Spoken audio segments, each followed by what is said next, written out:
ओम शांति। हम ब्राह्मण बच्चे रोज सुबह अमृत वेला करते हैं और उसके बाद मुरली क्लास भी करते हैं, जो भगवान के महावाक्य होते हैं।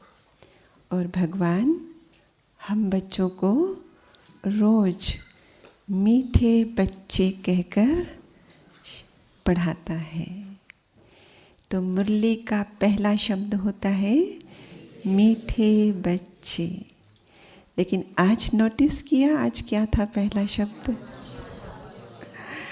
आज पहला शब्द था शिव भगवानुवाच। मीठे बच्चे, तुम मुझे याद करो और प्यार करो। क्यों? क्योंकि मैं ही तुम्हें सदा सुखी बनाने आया हूँ। तो आज शिव भगवानुवाच, और वो शिव के लिए बहुत महिमाएं हैं भक्ति मार्ग में भी, जिसकी एक महिमा सत चित आनंद है ना। वो सत चित आनंद स्वरूप है कि परमात्मा निराकार है, हम जैसा देह उसको नहीं है। तो फिर क्या है उसका रूप? तो कहते हैं वो ज्योति स्वरूप है। अच्छा, वो ज्योति में फिर क्या है? तो कहते वो सत चित आनंद स्वरूप है। तो जैसे हम कहते हैं कि चूंकि परमात्मा ज्योति स्वरूप है और हम आत्माएं उसकी संतान है, इसलिए हमारा भी स्वरूप क्या है? ज्योति स्वरूप।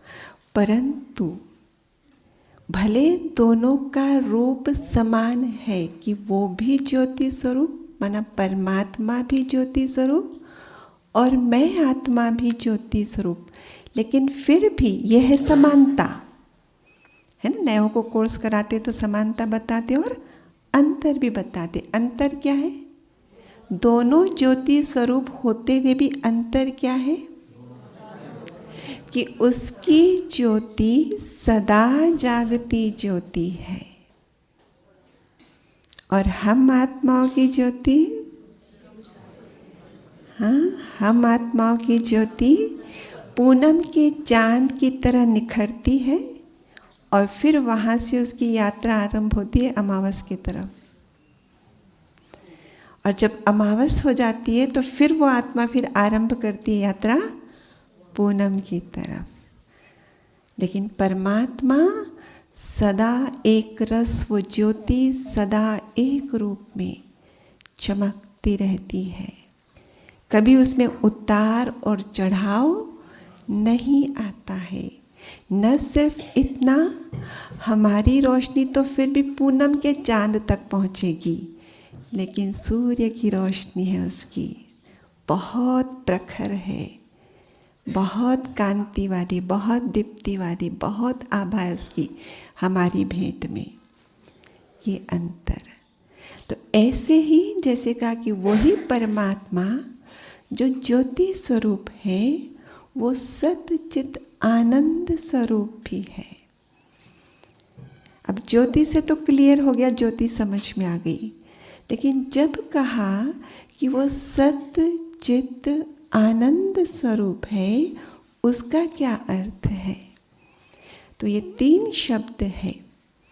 हाँ, वैसे दुनिया में देखो, जैसे हम लोग ओम शांति का अर्थ क्या है?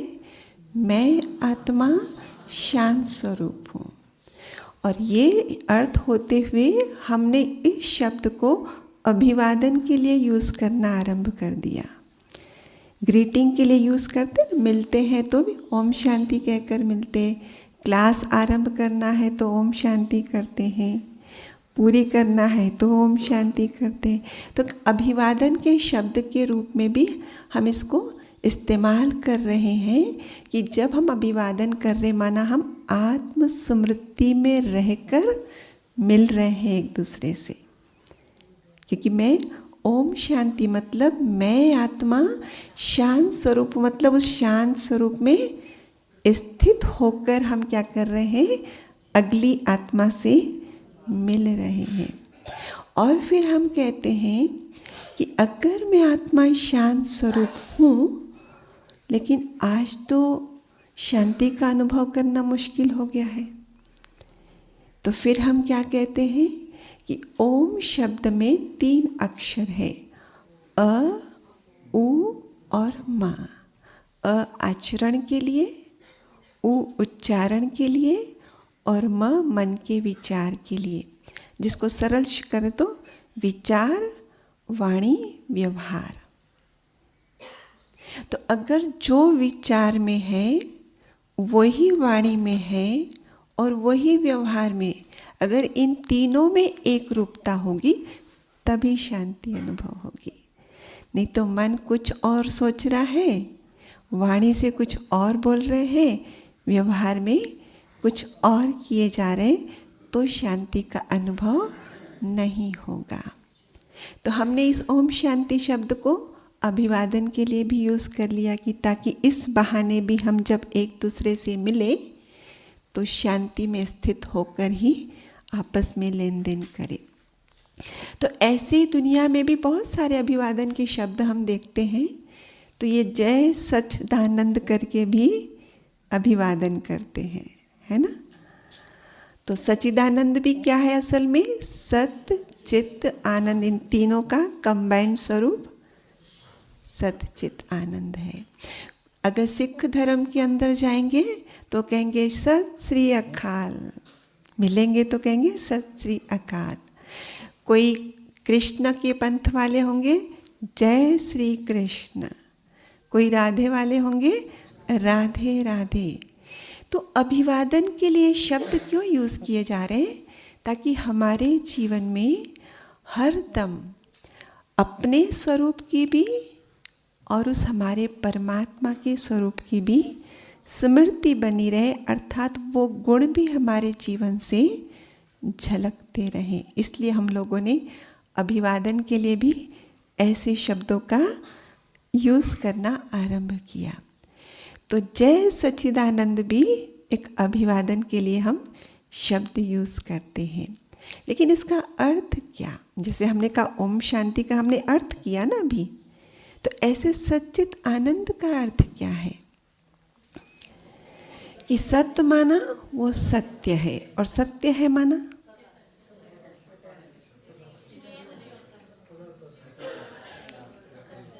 तीन डिफरेंट शब्द है ना, एक है सत्य, एक है चित्त और एक है आनंद। एक एक का अर्थ पहले, हाँ मिलाना नहीं, पहले सत्य शब्द का अर्थ,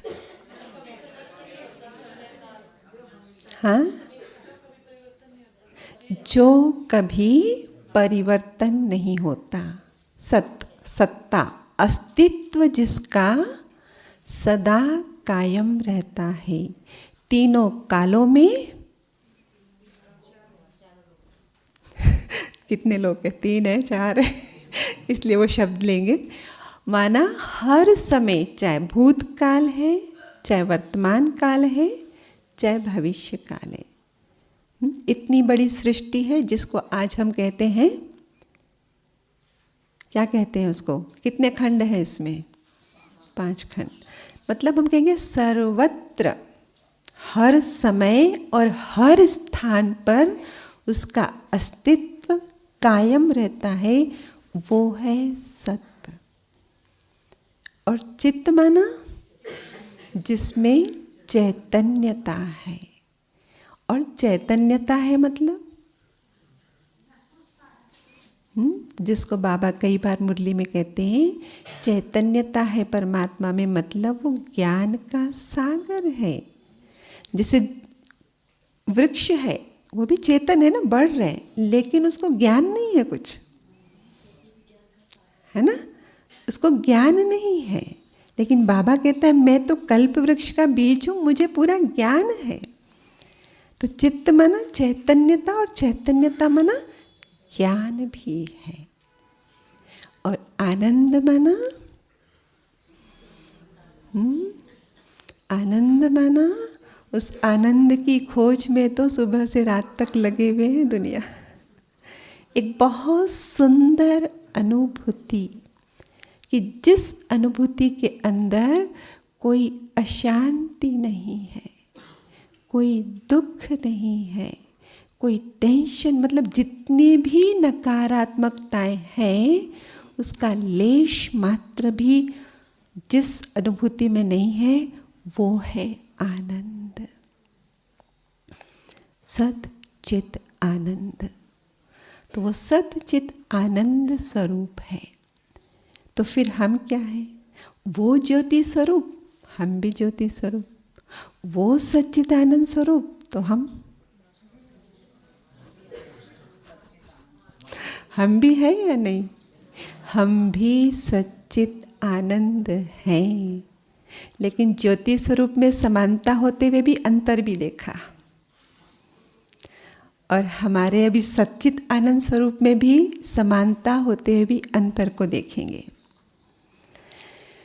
सत चित आनंद, इन 3 शब्दों को हमने एक एक करके समझा और इसको भी और समझते हैं। सत चित आनंद एक बहुत बड़ा संदेश दे रहा है। जिसके चित्त में सत्य विराजमान रहेगा वो ही आनंद की अनुभूति करेगा, आनंद प्रदान, जो खुद अनुभव करेगा तो फिर प्रदान भी करेगा। तो सत चित आनंद एक बहुत बड़ा संदेश देता है कि जिसके चित्त में सत्य विराजमान है उसी को ही आनंद की अनुभूति होगी। अब परमात्मा चूंकि उसके चित्त में सदा ही सत्य है और इसलिए वो सदा ही आनंद देता है, लेकिन हम आत्मा है। सेम फार्मूला, सत चित आनंद। हमारे चित्त में कभी सत्य है कभी असत्य है, और सत्य है माना कभी सोल कॉन्शियसनेस है और कभी बॉडी कॉन्शियसनेस है। तो जब हम सोल कॉन्शियसनेस में रहेंगे आनंद के अधिकारी हैं हम, आनंद की अनुभूति होगी ही होगी। लेकिन अगर बॉडी कॉन्शियसनेस में है, आनंद के अधिकारी हैं ही नहीं तो होंगी कहाँ से? हम अधिकारी ही नहीं रह जाते हैं आनंद की, क्योंकि आनंद तभी मिलता है जब चित्त में सत्य होता है। और हम चित्त में असत्य को लेकर अर्थात बॉडी कॉन्शियसनेस को लेकर, और फिर उस बॉडी कॉन्शियसनेस से पूरी राक्षसी प्रवृत्ति का जो जन्म होता है, काम क्रोध लोभ मोह अहंकार ईर्ष्या द्वेष छल कपट आदि जो भी, उनके साथ जी रहे हैं और खोज रहे हैं आनंद। और मिला नहीं मिला, यही बताते हैं ना जिज्ञासुओं को भी, नहीं मिल सकता है जब तक आप सोल कॉन्शियस नहीं बनते हैं। तो आनंद की अनुभूति अगर हम करना चाहते हैं तो चित्त में सत्य को ही स्थान देना पड़ेगा, और चित्त में सदा सत्य का स्थान बना रहे उसके लिए ही बाबा कहते हैं बच्चे मुझे याद करो। देखो आपका बच्चा है, सपोज मैं हूँ, छोटी हूँ अभी, समझो माँ बाप के घर में। अगर मैं स्कूल जा रही हूँ और मैं मैथमेटिक्स में बहुत कमज़ोर हूँ, तो मेरे मम्मी पापा सोचते हैं कि भले और शब्दों में ये कमज़ोर है तो हमको फ़र्क नहीं पड़ता, पर मैथमेटिक्स में नहीं रहना चाहिए, क्योंकि हमको आगे इसको अपने कारोबार में लेना है, तो इसको हिसाब लेन देन तो अच्छी से आना चाहिए ना। तो इसको हमें क्या करना है, मैथमेटिक्स में स्ट्रॉन्ग बनाना है। तो क्या करेंगे? बच्चा मैथमेटिक्स में कमज़ोर है और हम चाहते हैं हमारा बच्चा उस मैथमेटिक्स में कमज़ोर न रहे, स्ट्रांग बने, मजबूत रहे, होशियार रहे, तो क्या करेंगे माँ बाप? ट्यूशन लगाएंगे। स्कूल में तो वैसे ही जा रहे हैं हम, वहाँ तो पढ़ ही रहे, पर फिर भी कमज़ोर है, लेकिन फिर क्या करेंगे? Extra tuition. और ट्यूशन लगाना मतलब क्या? ट्यूशन लगाना मतलब जिस सब्जेक्ट में कमज़ोर है उसी सब्जेक्ट वाले टीचर से लगाएंगे ना। अगर मैं मैथमेटिक्स में कमज़ोर हूँ और मेरे पापा हिस्ट्री वाले के साथ कनेक्ट कर दे मेरे को, हाँ, बन सकेंगे हम मैथमेटिक्स में? नहीं। तो ट्यूशन का मतलब इतना ही होता है, जिस सब्जेक्ट में हम कमज़ोर हैं उसी सब्जेक्ट में जो माहिर है उसके साथ कनेक्ट हो जाओ, उसके साथ कनेक्ट हो जाओ। तो बार बार उससे कनेक्ट होने से उसी फील्ड की बातें वैरायटी रीति से बार बार मिलेगी। एक ही चीज़ होती है, जैसे बाबा का एक ही हमको कहता है बच्चे सोल कॉन्शियस बनो, लेकिन सोल कॉन्शियस बनने के लिए, सोल कॉन्शियस बनकर परमात्मा को याद करने के लिए रोज वैरायटी पॉइंट्स आ रहे हैं, ताकि यही एक बात अच्छी से समझ में आए। वही तो एक बात है ना, अंतिम पुरुषार्थ तो यही है ना हमारा। लेकिन इसी एक बात को बाबा रोज वैरायटी रूप में प्रस्तुत कर रहे हैं, ताकि इसी एक बात को वो अच्छी से समझ सके, वो बात हमारी अपनी बन जाए, रट्टू तोता वाली नहीं, लेकिन पूरी समझ के साथ हमारे अंदर वो बैठे। नहीं तो रट्टू तोता वाली होगी तो पहाड़े याद कर लिए, आठी आठी 56, लेकिन कुछ और बोल दिया तो गलत बोल देंगे, क्योंकि वो तो रटा हुआ था, 8 8 56 होता है, और कुछ हिसाब करने आए तो रॉन्ग हो जाता है, क्योंकि वो तो सिर्फ रट्टा मारा था। तो रट्टा नहीं, लेकिन अंडरस्टैंडिंग भी, ये होता है ट्यूशन का मतलब। अब चूंकि बाबा ने हमें ज्ञान दे दिया है कि बच्चे तुम देह नहीं, तुम आत्मा हो, बात समझ में आ गई है, ऐसे नहीं कि नहीं समझ में आ गई। लेकिन अब दिक्कत कहाँ जा रही है? वो सोल कॉन्शियस में स्टेबलाइज होना, स्थित होना, उसमें कमज़ोर रह गए हैं हम। समझ में आ रही ना बात? पहले तो ये भी नहीं पता था कि हम बॉडी कॉन्शियस में जी रहे हैं, लेकिन जैसे ज्ञान मिला तो हमें पता चला कि हम तो बॉडी से अलग आत्मा है, और इसलिए हमें बॉडी कॉन्शियस एक असत्य स्टेज है, हमें सत्य के साथ जीना है, हमारा जो सत्य स्वरूप है उसके साथ जीना है, अभी सोल कॉन्शियस स्टेज होकर जीना है। मन में गांठ भी बांध ली कि हाँ अभी तो हमें ऐसे ही जीना है, परंतु हम देखते हम फिसल जाते, तो हमको भी ट्यूशन लगानी पड़ेगी ना। जैसे कहा बच्चे को देखा, बच्चा मैथमेटिक्स में कमज़ोर है तो किसके साथ ट्यूशन कर दी? मैथमेटिक्स के टीचर के साथ। अब हमारी क्या प्रॉब्लम है, हम किस में कमज़ोर है कि हमारे चित्त में सत्य सदा नहीं बसता है, असत्य का वार हो जाता है। इसलिए किसके साथ ट्यूशन करनी पड़ेगी? जिसके चित्त में सदा सत्य रहता है। यही कारण है बाबा बार बार कहता है बच्चे मुझे याद करो।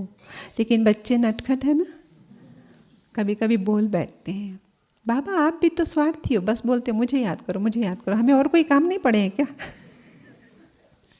हाँ, क्योंकि बाबा ने कहा हुआ है ना कि बच्चे नाज नखरे भी करना है तो मेरे से ही करो और किसी से नहीं।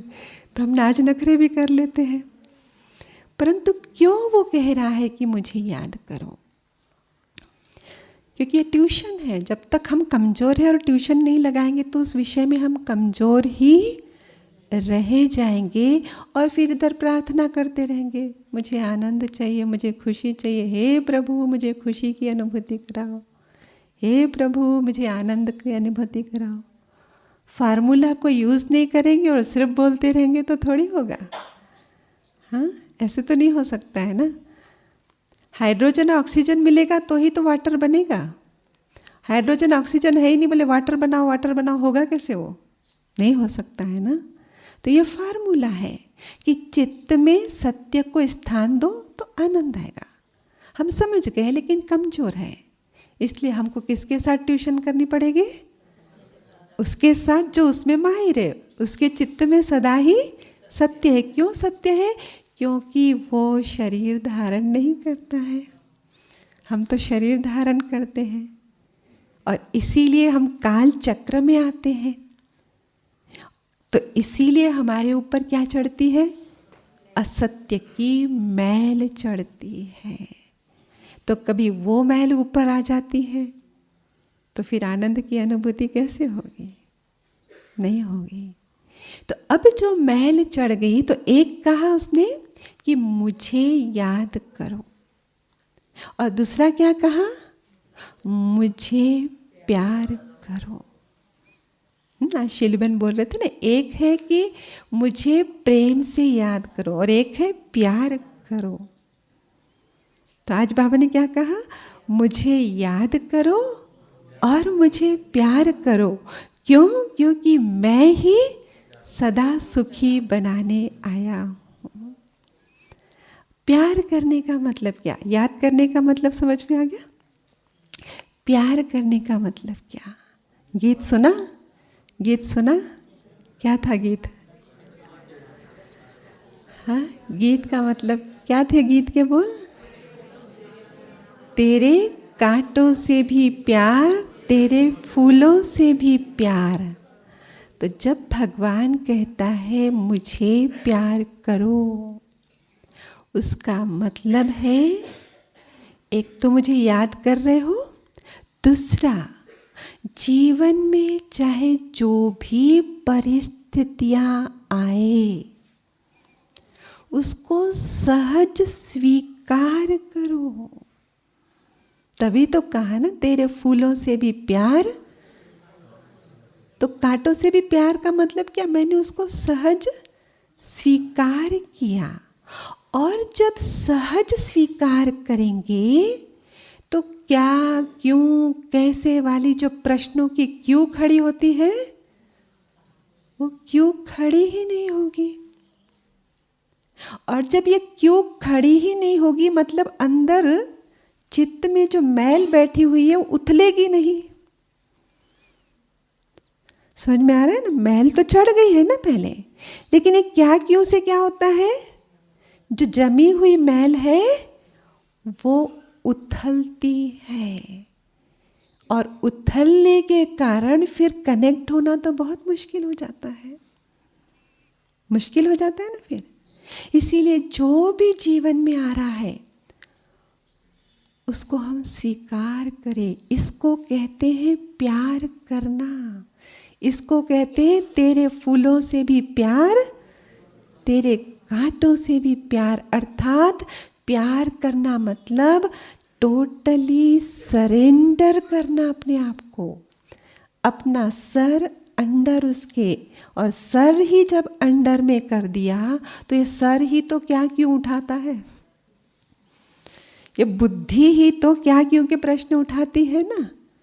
क्यों, कैसे, ऐसा क्यों मेरे साथ, मैंने क्या किया था, मेरे ही जीवन में ऐसा क्यों। लेकिन वो ही अंडर कर दिया, समर्पण कर दिया, अब कुछ नहीं उठ रहा है। तो चित्त में भले न महल जमी पड़ी है 63 जन्मों की, पर उथल नहीं खाएगी ना। आप देखो आज की डेट में भी एक बच्चा जन्म लेता है, पूर्व जन्मों से आ रहा है ना, तो बॉडी कॉन्शियस था ना पूर्व जन्मों में, क्योंकि ये तो बाबा का ज्ञान मिला तब हमें पता चला कि हमें सोल कॉन्शियस में रहना। पता होने के बाद भी कोई हम कंटिन्यूसली थोड़ी रह रहे हैं। तो जो आत्मा अभी पूर्व जन्मों में जिसको ये ज्ञान भी नहीं था और आज जन्म ले रही है, फिर भी वो क्या बिखेर रही है। एक छोटा बच्चा किसी भी जाति वाले, किसी भी घर वाले में, दरिद्र है, अमीर है, कैसे भी घर में, बस वो एक छोटा बच्चा है, सिर्फ वो काला है, गोरा है, दैट डजंट मैटर। पर वो क्या बिखेरता है? वो आनंद, वो प्रेम, वो खुशी बिखेरता है।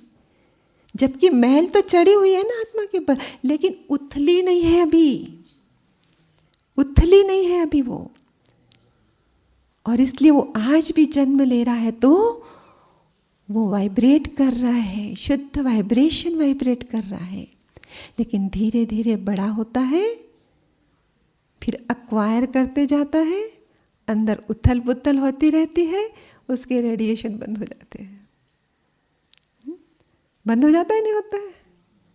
पहले कितना प्यारा लगता है, कितनी कशिश होती है, बाद में होती है इतनी, क्योंकि अभी उसने रेडिएट करना ही तो बंद कर दिया। क्यों बंद कर दिया? क्योंकि एक्वायर जो किया है उसके आधार से अभी बहुत कुछ उसमें आ गया है।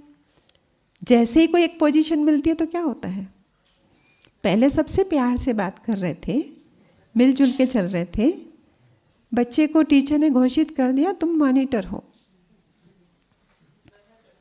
नशा चढ़ा, ईगो आ गया, मैं क्यों बात करूंगा, वो लोग खुद आके बात करेंगे मेरे से। जबकि पहले जब पोजीशन नहीं थी, माँ बाप ने सिखाया था और वो मेरा गुण भी था, सबके साथ प्यार से बात कर रहे थे, मिल रहे थे। लेकिन जैसे ही एक्वायर किया, मैं क्यों, मैंने खुद अपने रास्ते बंद किए ना, मैल को उथलाया और रास्ते बंद। वो एक छोटी सी कहानी आती है ना कि दोपहर का समय था, वन में वृक्ष के नीचे महात्मा बुद्ध विश्राम कर रहे थे, प्यास लगी, अपने शिष्य आनंद को कहा पास में ही पहाड़ी में जो झरना है वहाँ से पानी लेकर आओ। तो शिष्य गया, तो वहाँ से झरने के पास से कुछ बैलगाड़ियाँ गुजरी थी, तो जिस कारण से धूल उस झरने के पानी में मिल गई थी, कुछ सूखे पत्ते वगैरह भी उसमें थे। तो सोचा कैसे लेके जाऊँ इस पानी को, गंदा पानी। तो वापस लौट के आया और कहा कि महात्मन पानी साफ नहीं था, मैला था, इसलिए मैं वापस आ गया हूँ, तो मैं नदी के पास जाता हूँ, जानता हूँ नदी दूर है, परंतु कम से कम वहाँ स्वच्छ पानी मिलेगा। महात्मा जी ने कहा नहीं, वापस वहीं जाओ, पानी लेके आओ उसी झरने से।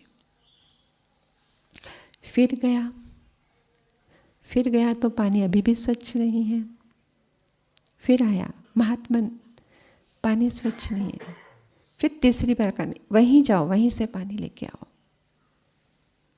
और अब की बार जब गया, पानी बिल्कुल साफ था। क्यों? वो जो धूल उसमें उथल पुथल हुई थी, उसको थोड़ा समय मिला, उस समय में वो क्या हुई, नीचे बैठ गई पानी। और ये संदेश दिया महात्मा बुद्ध ने, हमारे अंदर भी उथल पुथल चलती रहती है, बस हमें क्या करना है, थोड़ा सा धीरज, थोड़ी सी शांति। और ये धीरज और शांति किस बल से आएगी? तेरे फूलों से भी प्यार, तेरे कांटों से भी प्यार, अर्थात समर्पण, और अर्थात उसके साथ प्रेम की भावना, उसके साथ प्यार की भावना, उसके साथ भक्ति भाव। इसीलिए हम कहते हैं ना, हमारा योग सिर्फ बुद्धि योग नहीं है, भक्ति योग भी है। विवेक और प्रेम दोनों साथ साथ होना। अकेले विवेक से बात बिगड़ जाएगी, अभिमान खूब आ सकता है। अकेले प्रेम से भी बात बिगड़ जाएगी, अंधश्रद्धा में बदल जाती है वो। लेकिन विवेक और प्रेम दोनों साथ साथ चले तो ज्ञान भी मिला हमको, और फिर उसके साथ वो प्यारा सा रिश्ता। कल सुना ना, मामेकम शरणम व्रज, कि देह सहित सब कुछ सरेंडर। कितने प्रश्न करता है अर्जुन, कितने प्रश्न करता है, और कृष्ण उसको कन्विंस कर रहे। हर बार उसका नया प्रश्न उठता है और हर बार श्री कृष्ण उसको कन्विंस कर रहे हैं, और ऐसे ही उसके गीता के चैप्टर्स बनते गए। और आखिरी चैप्टर में नष्टो मोहा स्मृति लब्धा। चित्त के ऊपर जो मैली परतें थी वो बैठ गई अभी सब। सत्य स्मृति अभी उभर कर आ गई है। सत्य मुझे अभी समझ में आ गया। पहले तो उसको उस पर भी डाउट हो रहा था, ये कौन भगवान है क्या, क्योंकि उसको तो सखा लग रहा है ना, उसको तो उसके बुआ का बेटा है वो तो, है ना, जिस प्रकार से दर्शाया। लेकिन उसी गीता में बताते हैं कि वही अर्जुन कहता है कि बस करो, मैं ऐसा रूप, तो असली रूप भी तो दिखाया ना कि तू जो कृष्ण समझता है वो कृष्ण नहीं हूं मैं तो निराकार ज्योति स्वरूप हूँ। ये तो देह है, वो तो तभी हम बताते हैं ना कि 3 बायोग्राफीज मिक्स हो गई है। ब्रह्मा के तन में आते तो लोगों को तन दिख रहा है, और फिर वही ब्रह्मा कृष्ण बनता है तो लोगों को लग रहा है कृष्ण में भगवान आया।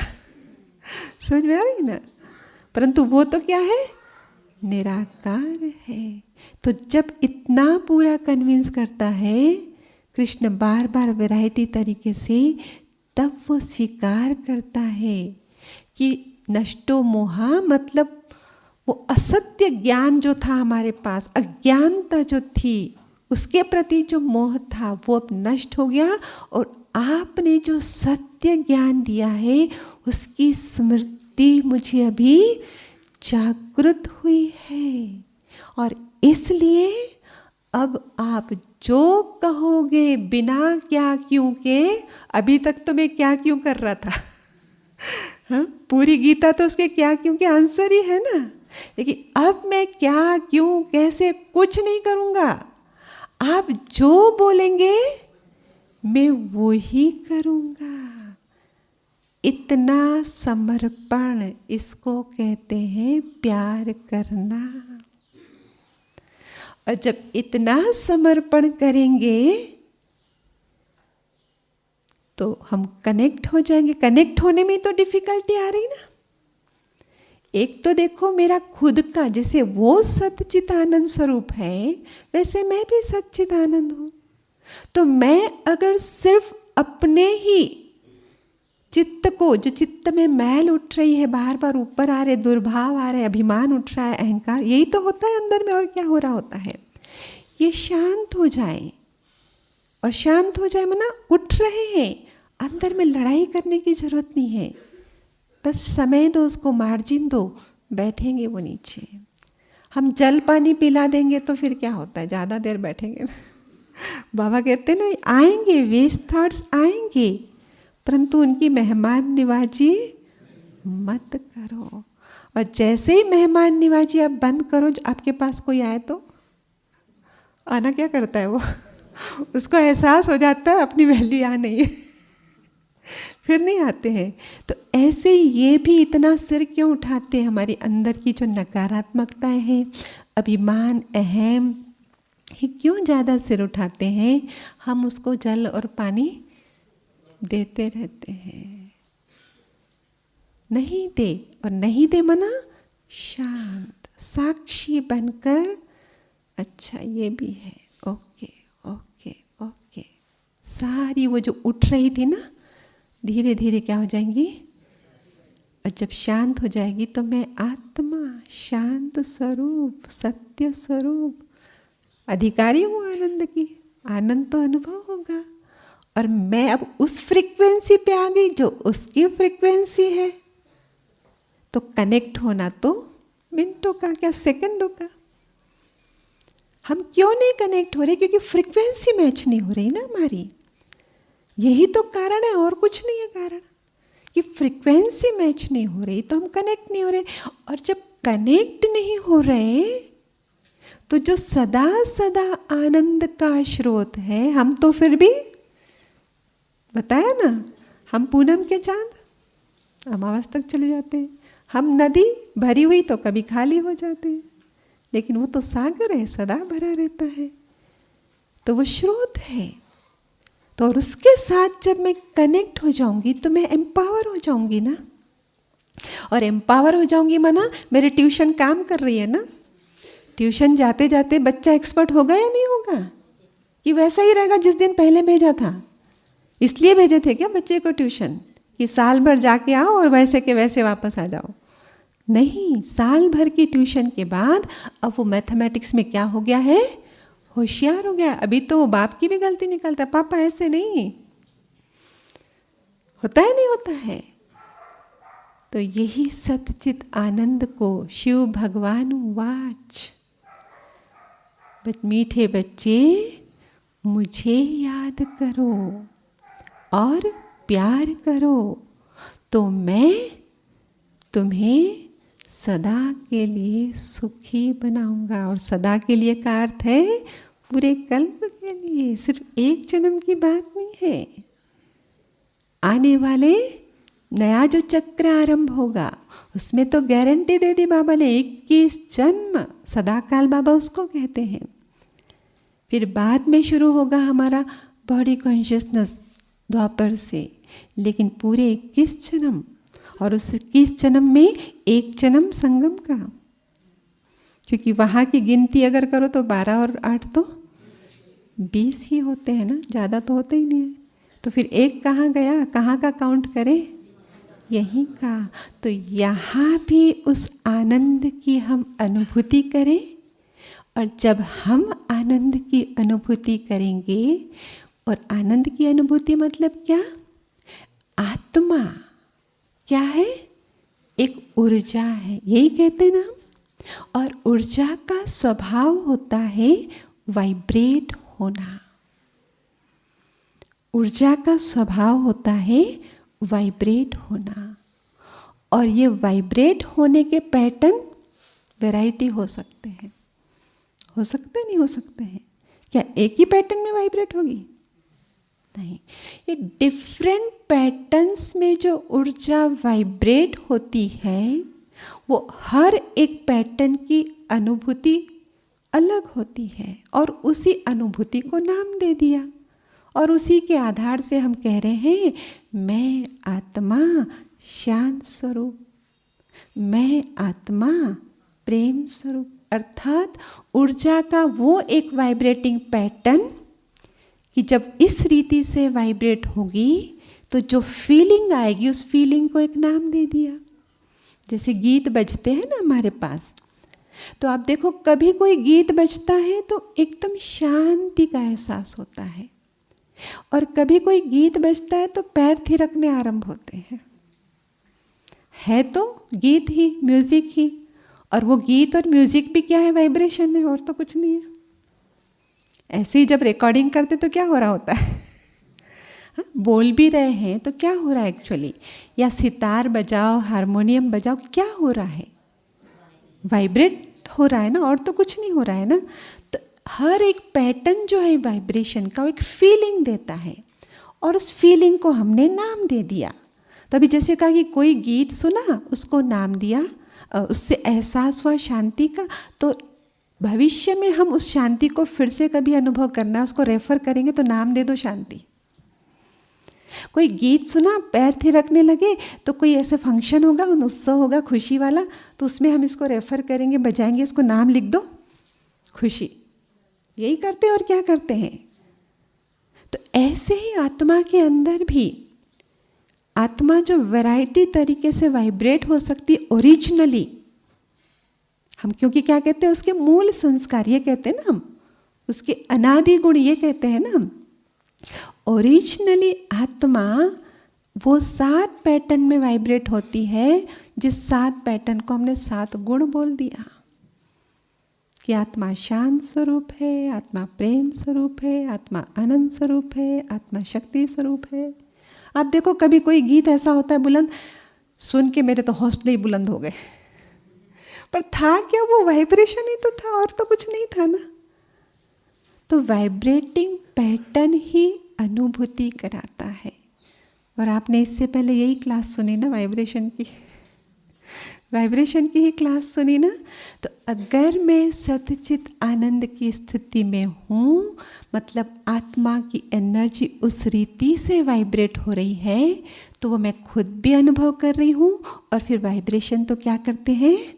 ट्रैवल करते हैं।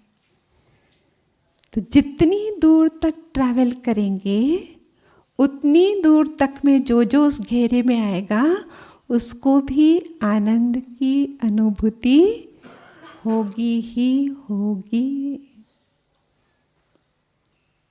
तो कल हमने क्लास किया ना, स्व परिवर्तक सो। तो अगर हम परिवर्तन हो जाएंगे तो हो जाएगा ना विश्व परिवर्तन, नहीं होगा? हाँ, वही है। हाँ, तो विश्व परिवर्तक कैसे? वाइब्रेशन से पूरा खेल होगा।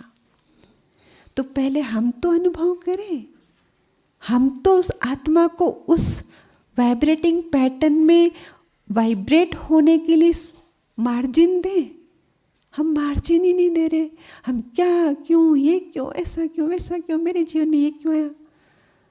तो जिन्होंने ये किया वो इस कोरोना काल में डिप्रेशन में चले गए। हम ब्राह्मणों ने स्वीकार कर लिया तो मजे से जी रहे।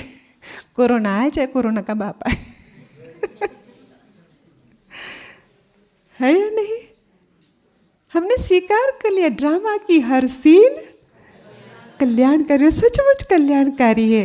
नहीं तो आप बाबा की सीजन में यहाँ बैठे होते पांडव भवन में हाँ, सपने होते थे कब हमको पांडव भवन में हाँ 1 रात 2 रात रहने का चांस मिलेगा, कब हम 4 धाम करेंगे। क्योंकि नीचे की जो भीड़ आती थी, यहाँ पे जो लाइन लगती थी, एक झलक पाने के लिए तरसते थे। नहीं कि बाबा के कमरे में भी जाना है तो लंबी लाइन है, झोपड़ी में भी जाना है तो लंबी लाइन। और लंबी लाइन सिर्फ लंबी लाइन नहीं है, जाने के बाद फटाफट निकलो हाँ? कि भाई चलो लंबी लाइन में इतने इंतजार किया, तपस्या किया, तो अंदर तो कम से कम कुछ देर बैठो। नहीं, जाओ और निकल के आओ। और अभी तो पूरे ही 4-5 दिन जो भी भट्टी के हैं, चारों धाम आपके लिए खुले हैं। जब जी में आए तब चले जाओ, यहाँ का वाइब्रेशन अनुभव करो, अपने में भरो, अपने आप को चार्ज करो। तो हर सीन में क्या है? कल्याण है। तो ब्राह्मणों को बाबा ने बच्चों को सिखा दिया है, स्वीकार करते चले जाओ। मैं हूं ना। बाबा कहते हैं चिंता क्यों कर रहे हो, मैं हूं ना। तो एक बच्चा भी चाहे कुछ भी बात आ जाए, पापा बैठे देख लेंगे। तो जब वो इतनी गारंटी दे रहा है मैं हूं ना, तो क्या करना चाहिए? सचमुच उसको प्यार करना चाहिए, उस पर समर्पित हो जाना चाहिए, चाहे जीवन में जो बात आ जाए। क्योंकि इतना तो ज्ञान दे दिया ना बाबा ने कि कर्मों का खाता सेटल करना ही पड़ेगा। तो बनाए थे, अनजाने में बन गए थे। सिर्फ अनजाने में नहीं, जाने भी बना लेते हैं। क्यों? क्योंकि अभिमान छोड़ता नहीं है ना अहंकार छोड़ता नहीं है ना। तो जानते हुए भी, जैसे दुर्योधन ने किया था, क्या उसको नहीं पता था मैं गलत कर रहा हूँ? पता था सब कुछ। मैं जानता हूँ मैं जो कर रहा हूँ गलत है, पर मैं अपने आप को गलत करने से रोक नहीं पाता हूँ। तो और कौन है ये पात्र? सब हमारे अंदर की वृत्तियां ही तो है ये सब। तो जाने अनजाने हमने जो किए हैं वो तो सामने आएगा ही। ओके, हो गया है, स्वीकार करते चलो, लड़ो नहीं। तो वो जो उथल खाता है ना मिट्टी, वो उथल खाना बंद हो जाएगा। अर्थात वो परतें जो जमी है वो अपने आप हट जाएगी। कहते हैं एक राजा था, भौतिक सुख सुविधाओं से बहुत संपन्न था, बहुत संपन्न, और उसके राज्य में भी सब था, लेकिन मन से प्रसन्न नहीं था। मन बहुत खिन्न रहता था। तो एक बार मंत्रियों की जब दरबार होती है, उसके सामने उसने बात रखी कि मैं मन से प्रसन्न नहीं हूँ, मैं मानसिक रीति से बीमार हूँ, कुछ उपाय करो। तो मंत्रियों ने आपस में विचार विमर्श किया और राजगुरु के सामने बात रखी। राजगुरु ने मुस्कुराकर कहा, इतनी सी बात है, इसका तो बहुत छोटा सा उपाय है। क्या छोटा सा उपाय है? कहा वो व्यक्ति जो सुखी रहता है उसकी कमीज लेकर एक दिन वो पहनकर रात में सो जाओ, आपको वाइब्रेशन मिल जाएंगे, आप सुखी हो जाओगे। तो क्या हुआ कि सरल उपाय है, चलो गांव राज्य में जाते हैं और जो व्यक्ति सुखी है उसकी कमीज लेकर आते हैं, राजा उसको पहन लेगा रात भर में, उसको वाइब्रेशन मिल जाएंगे और वो भी मन से प्रसन्न हो जाएगा। सिपाही गए, महीनों बीत गए, लेकिन कोई व्यक्ति नहीं मिला ऐसा। लेकिन वो वापस नहीं जा रहे, क्योंकि वापस जाएंगे तो दंड मिलेगा। तुम खाली हाथ एक छोटा सा काम नहीं कर पाए, कमीज नहीं लेकर आए तुम, तो वापस नहीं गए।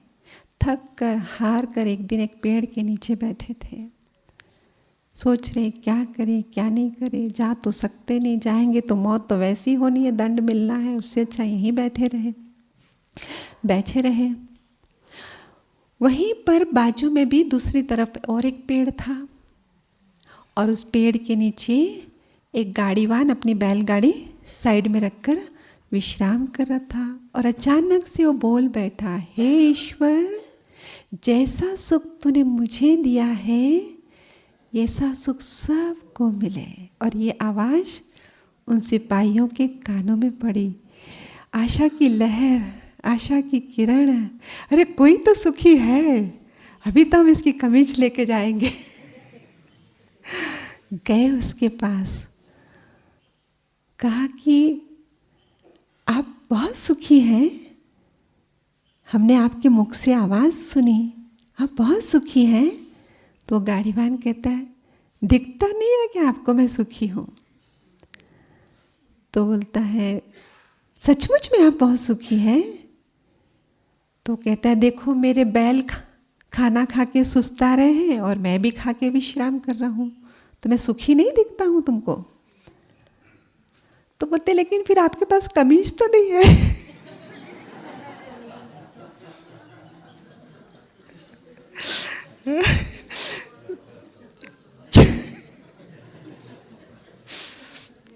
क्योंकि उनको क्या चाहिए था? तो कहते, लेकिन आपके पास कमीज तो नहीं है। तो कहता है, कमीज से सुख थोड़ी होता है, सुख तो आत्मा में अपने भीतर होता है। तो फिर कहते, अच्छा ऐसी बात है, तो आप हमारे साथ हमारे राजा के पास चलिए। कहता, मैं क्यों जाऊंगा राजा के पास, मैं नहीं जाऊंगा। वो चले गए ऐसे और बताया उनको। तो कहा, राजा ने कहा कि उसको लेके आओ, कहा नहीं वो तैयार नहीं है। तो फिर उसने, वो तो सिपाही भेजे थे ना, तो पहले मंत्रियों को भेजा, फिर भी नहीं आया। फिर राजा खुद, उसने क्योंकि कहा, क्योंकि हर बार तो उसने बोला राजा को ज़रूरत है मेरे को नहीं है, इसलिए वो आए, मैं क्यों जाऊंगा। तो फिर आखिरकार वो रथ पे सवार होकर अपने मंत्रियों के साथ, सिपाहियों के साथ आया और सिपाहियों ने मैसेज भेजा कि राजा आ गए हैं, मिलो। मैं क्यों मिलूंगा, वो आए ना मेरे पास। तो रथ पे सवार था, तो पहले रथ से उतरा, मंत्रियों के साथ गया, तब भी बोला मैं क्यों मिलूंगा, क्योंकि वो मिलने नहीं गया, वो सिर्फ रथ से उतरा है। फिर वो मंत्रियों को भी छोड़ा, फिर उसने पहले रथ को छोड़ा, फिर मंत्रियों को छोड़ा, फिर अकेला चल पड़ा।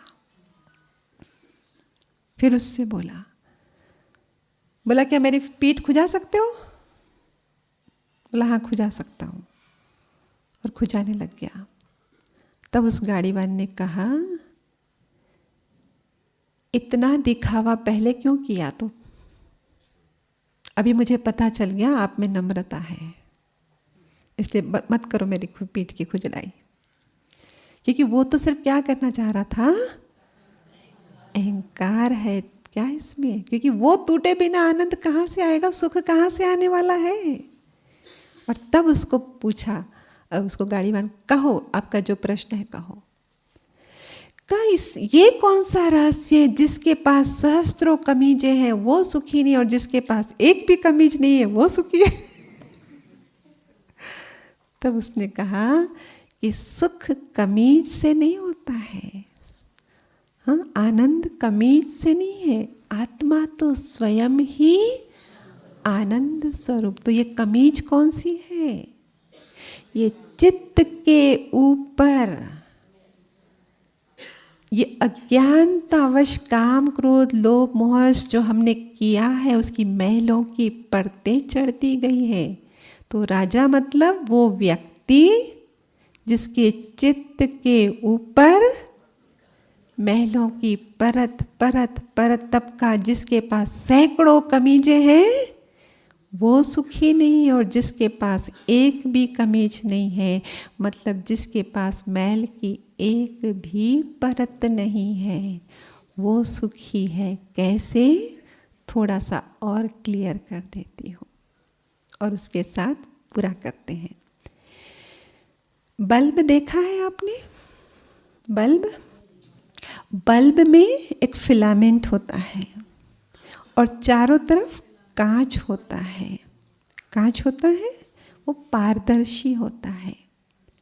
जब हम स्विच ऑन करेंगे क्या जलता है? रोशनी कौन देता है? वो कांच देता है या फिलामेंट देता है? फिलामेंट देता है।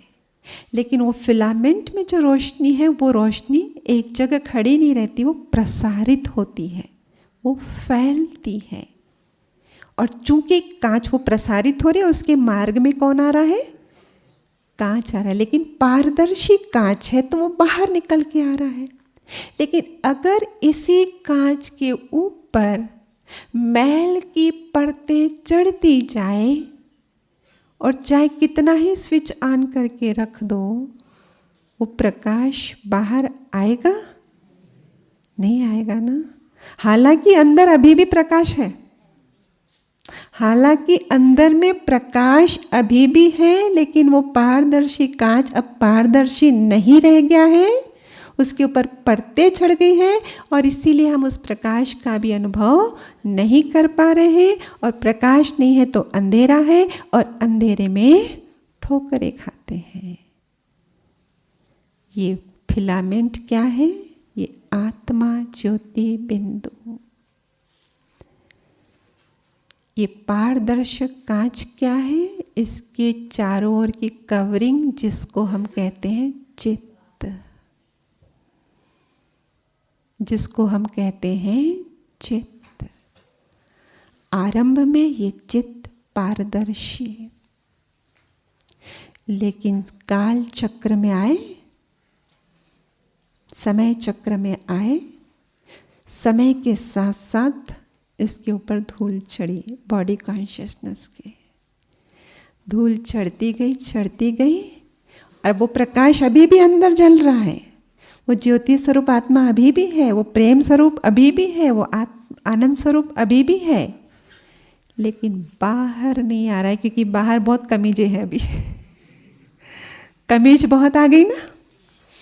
तब कहा कि गाड़ीवान से कहा उसने, राजा ने, बताओ ये कौन सा रहस्य, जिसके पास सहस्त्रों कमीजें हैं वो सुखी नहीं और जिसके पास एक भी नहीं है वो सुखी है। क्लियर हुई बात?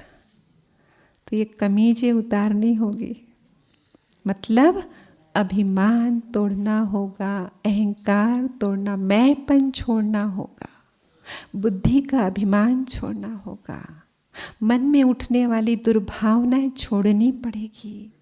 यही तो चढ़ी हुई है कमीजें। और अगर ये छोड़ दिया, क्योंकि हम क्या कहते हैं, मैं ऐसे गुस्सा नहीं किया, उसने मेरे साथ ऐसे किया ना तब किया।